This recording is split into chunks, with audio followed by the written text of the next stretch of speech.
महाराष्ट्रातील एका ST bus कंडक्टरला कानडी भाषा येत नसल्यामुळे मारहाण करण्यात आल्याची एक घटना घडलेली आहे। या सगळ्याच घटनेच्या विरोधात आता मनसे पुन्हा एकदा आक्रमक झालेला आपल्याला पाहायला मिळते। माझ्याबरोबर मनसेचेच काही पदाधिकारी आहेत। काय सांगाल एकंदरीत ही घटना आणि अनेक वर्षांपासून खरतर चालू असलेला हा वाद आहे, मात्र कुठेही थांबायचं नाव घेत नाही। आता हा वाद त्यांनी थांबवला पाहिजे। सुरुवात दरवेळेला ते करतात आणि मराठी माणसाचं जगणं म्हणजे कर्नाटक म्हणजे हा ऍक्च्युली शहाजीराजांपासून महाराष्ट्रात असणारा भाग, पण या सीमावादावर अद्याप काही केंद्र सरकार राज्य सरकार यांनी मिळून तोडगा काढलेला नाही। आणि जे काही रक्षक वेदिकेचे गुंड आहेत त्यांनी मागही छत्रपती शिवाजी महाराजांच्या पुतळ्याची विटंबना केली होती। त्याच्यानंतर बेळगाव कारवार आणि जो काही तिथला मराठी भाषिक बहुल एरिया आहे भाग आहे तिथल्या लोकांवर दगडफेक केली होती। तर दरवेळेला अशा त्यांच्याकडनं घटना घडतायत। आज त्यांनी आपल्या एसटी कर्मचाऱ्याला मारहाण केली। मी मान्य करतो की प्रत्येकाला समजा महाराष्ट्रात आपल्याला मराठीचा मान आहे तसं त्यांना त्यांचा असेल, पण याच्यामध्ये ते येणाऱ्या तुमच्या सेवेसाठीच आलेल्या तुमच्याच लोकांना कर्नाटकमध्ये सोडवायला आलेल्या मराठी कर्मचाऱ्याला मारहाण करायला ही काय मोगलाई लागली आहे का? आणि जर तुम्ही स्वतः म्हणजे त्या कन्नड रक्षक वेदिकेची लोक ही पण हिंदूच आहेत ना, तुम्ही मारहाण करताय तो देखील हिंदू आहे। तुम्ही जर छत्रपती शिवाजी महाराजांच्या पुतळ्याची मागे विटंबना केली होती तर मला प्रश्न पडतो तुमच्या घरी मुघल आले होते का? त्याच्यामुळे आता त्यांनी झालेल्या प्रकाराची एक तर माफी मागावी, नाहीतर याला दुसरी किनार लागायची शक्यता आहे। याच्यावरती राजसाहेब काय असतील तो आदेश देतीलच, पण ही झालेली घटना निंदनीय आहे। त्याचा यांनी त्या लोकांनी शांतपणे विचार करून राज्यकर्त्यांनी शांतपणे विचार करून गेले 15-20 वर्ष यासाठी जे काही राजकारण चालले ते थांबवून कर्नाटक सरकारशी आपल्या सरकारने चर्चा करून केंद्र सरकारने बसून काहीतरी ठोस मार्ग काढणं गरजेचं आहे। कारण मराठी माणसावर हा गेले अनेक वर्ष अन्याय अत्याचार चालू आहे, तो मराठी माणसाने किती दिवस सहन करायचं? राज्य सरकार जाणून बुजून हा विषय धगधगता ठेवतंय आणि एकदाचा निकाल लावत नाही असं वाटतं का? अनेक वर्ष कोर्टामध्ये हा विषय आहेच आहे ना। किती सत्तेमध्ये किती वेळा केंद्रात राज्यात सरकारमध्ये कोण कोण बसलं, किती मंत्री आता तुमच्या कोल्हापूर साताऱ्यात हे सगळ्यांना माहिती आहे। परंतु वारंवार जर तुम्ही मराठी माणसाला मारहाण करणार असाल, छत्रपती शिवाजी महाराजांचा पुतळा त्या चौकातून हलवणं किंवा इतर गोष्टी आहेत हे चुकीचे आहेत। महाराष्ट्र नवनिर्माण सेना आणि मनसेचं सैनिक हे कदापि सहन करणार नाही। हे शेवटचं झालं। तुमचं कात्रजला यायचं हे प्रवेशद्वार आहे पुण्यात मध्ये, आणि स्वारगेटलाही अनेक शिवाजीनगरला एसट्या येतात कर्नाटकांमधून। मग आम्ही इथेच तोडफोड करायची आणि काळं फासायचं का? पण हे शेवटचं, आणि राजसाहेबांचा आदेश आला तुमच्या एकाही गाडीच्या काचा राहणार नाहीत, तुमचे टायर हवा राहणार नाही, आणि तुमची लोक इथं इडली वडा डोसा विकतात। मग आम्ही म्हणायचं का त्यांना की बाबा तिकडे मारहाण केली उचल ह्याचं ते फेकून? किती सहन करायचा तुमचा अत्याचार? महाराष्ट्राने काय ठेका घेतला का? पुणे मुंबईनी सगळ्यांनाच पोचायचं, पोचतोच आहे ना। सगळ्या सुविधा अपुरा पडतात यांच्यामुळं, पण तरी चाललंय। पण मराठी माणसावरचा आता अन्याय झाला आणि राजसाहेबांचा आदेश आला की तुमचा कार्यक्रम फिक्स आहे।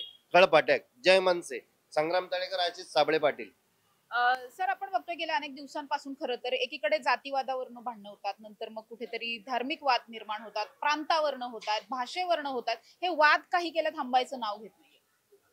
आता राजकारण चालू आहे, कोणाला काही पडलेलंच नाहीये। प्रत्येकाला तुम्ही बघा, बाळासाहेब ठाकरेंची या सीमावादावर असणारी भूमिका काय, त्यांची भाषणं किंवा त्यांचे असणारे इंटरव्ह्यूज तुम्ही बघा। कोण बाळासाहेब ठाकरेंचा विचार पुढे नेते किमान या सीमावादाच्या प्रश्नात? आधी एक मुख्यमंत्री झाले शिवसेनेचे, आता शिंदे गटाचे मुख्यमंत्री होऊन गेले। कोणाला काय पडली या सीमावादाची? प्रत्येक जण याच्यात राजकीय पोळी भासतोय। माझी एक तुमच्या मार्फत नम्र विनंती असेल की राज्य सरकार केंद्र सरकार यांनी कर्नाटक सरकारशी बसून चर्चा करून मार्ग काढला पाहिजे, कारण आपल्या खरंच मराठी बांधवांना तिथं हाल सोसावे लागतात। ही जेव्हा घटना घडली आहे तर दुसऱ्या बाजूला आणखी एक बातमी आली आहे की अशाच पद्धतीने काही बेळगावातल्याच एका मराठी गावामध्ये गेल्यानंतर तिथल्या एका कर्नाटकी ड्रायव्हरला, कंडक्टरला आणि ड्रायव्हरला सुद्धा मारहाण करण्यात आली आहे, मराठी येत नाही म्हणून। ही घटना पाहिली तर मग दोन्हीकडे सेमच वातावरण आहे, पण हे दोन्ही कमी व्हायला हवं असं वाटतं। दोन्ही कमी व्हायला पाहिजे। मी तेच तुम्हाला सांगतोय, समजा मी महाराष्ट्रात राहतोय, मला मराठीचा अभिमान आहे, कर्नाटकात ती लोक राहतात त्यांना त्यांच्या कानडी भाषेचा अभिमान असेल, पण तुम्ही जर आमच्या माणसांना मारहाण केली तर तुम्ही जसं सांगताय त्या मराठी बहुल भाषिक लोकांनी त्यांना मारहाण केली, मग ह्या कुठंतरी ऍक्शनला रिॲक्शनच झाली आहे ना। त्यामुळे हे थांबवण्याची जबाबदारी मला वाटतं या सर्व राजकारणी मंडळींची आहे, जे नुसतं याच्यामध्ये दगदगत ठेवलं। जसं तुम्ही म्हणाला गेले 15-20 वर्ष राजकारणच चालू आहे, तर आता कुठंतरी मार्ग काढायची वेळ आहे, कारण याच्यातनं एखादा जीव जाऊ शकतो। कारण अनेक शिवप्रेमी शिवाजी महाराजांच्या पुतळ्याची विटंबना झाली, त्याही वेळेला अनेक आंदोलनं झाली, आता यांनी एसटी कर्मचाऱ्यांना मारले. आता कोल्हापूरमध्ये जमाव थांबलेला आहे आणि त्यांचे एसटी बसेस अडवले. मग आता त्यांच्या लोकांना मारहाण झालं. ऍक्शन ज्या वेळेला होती एखाद्या गोष्टीची तर नैसर्गिक त्याची रिॲक्शन पण येत असते. त्यामुळे मला वाटतं आता राजकारण्यांनी याच्यातलं राजकारण सोडून मार्ग काढावा. राज ठाकरे जर या प्रकरणामध्ये पुढे येऊन त्यांनी काही भूमिका घेतली तर या सगळ्यातून मार्ग निघेल असं वाटतं का, किंवा त्यांनी कार्यकर्ते म्हणून तुमची इच्छा आहे की राजसाहेबांनी पुढे येऊन हे सगळं? नाही, मागे साहेबांनी याविषयी आपली भूमिका स्पष्ट केलेली आहे. पण राजसाहेब वारंवार तेच सांगतात आहे ना, की तुम्ही दरवेळेस हे विषय हाताळता, निवडणुकीच्या वेळेला पुढे ढकलता आणि तो विषय कोर्टात जातो. अनेक प्रश्न तसेच आहेत. हे सगळं चुकीचं आहे. हे तुम्ही नीट विचार करा. प्रत्येक वेळेस मराठी माणसांनीच सोसायचं का? मराठी माणसांनीच पुणे, मुंबई, नाशिक शहर असेल इथं सहन करायचं का? हे नाही होणार हो इथून पुढे. आता तरी सरकार यावरती गांभीर्याने विचार करेल असं वाटतंय खरं? सरकारने विचार म्हणजे याच्यावर ठाम निर्णय घेतलाच पाहिजे ना. आता तुम्ही केंद्रात राज्यात अख्खं सरकार आहे ना. तुमचे कोल्हापूर, सातारा इथं सर्वात जास्त मंत्री आहेत तिथं. बरं, इथून मागे जे सत्तेत होते त्यांनी तरी काय केलं? नुसतंच भाषण द्यायची, माईक पुढे बोलायचं ना. ठाम निर्णय कोण घेते? हे सगळं चुकीचं आहे. मनसे म्हणून काही अल्टिमेटम देणार आहे? हे शेवटचा चान्स आहे ना. माफी मागितलीच पाहिजे. तुम्ही कर्नाटकाला तिथं तुमचीच लोक सोडायला आलाय ना माणसं आमची. तर तुमच्या इथल्या एसट्या बंद होतील आणि तुमची लोक जी इकडे येऊन व्यवसाय धंदा उद्योग करत असेल तर मग तुमचा अत्याचार थांबला नाही मराठी माणसांवर तर मग राज साहेबांचा आदेश आला तर मग पुढं अवघड आहे सगळं.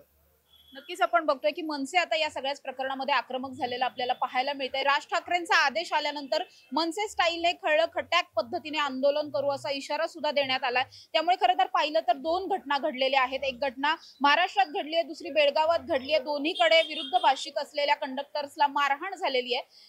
एक राज्य म्हणून किंवा मग एक देश म्हणून ही या सगळ्या ज्या घटना आहेत त्या अतिशय गांभीर्याने घेणं आणि या सगळ्या घटनांचा कुठेतरी निकाल लावणं खूप जास्त गरजेचं आहे. ज्या पद्धतीने दोन्ही राज्यांमध्ये गेल्या अनेक वर्षांपासून सीमावादावरून वाद असतील, भाषेवरून वाद असतील, हे वाद थांबवण्यासाठी दोन्ही राज्याच्या सरकारने एकत्र येऊन काहीतरी पावलं उचलणं आता अत्यंत गरजेचं बनलंय. अन्यथा मनसे पुन्हा एकदा या सगळ्याच प्रकरणामध्ये आक्रमक झालेला आपल्याला पाहायला मिळू शकतं. कॅमेरा पर्सन निलेश सह समृद्धी जाधव, टॉप न्यूज मराठी, पुणे.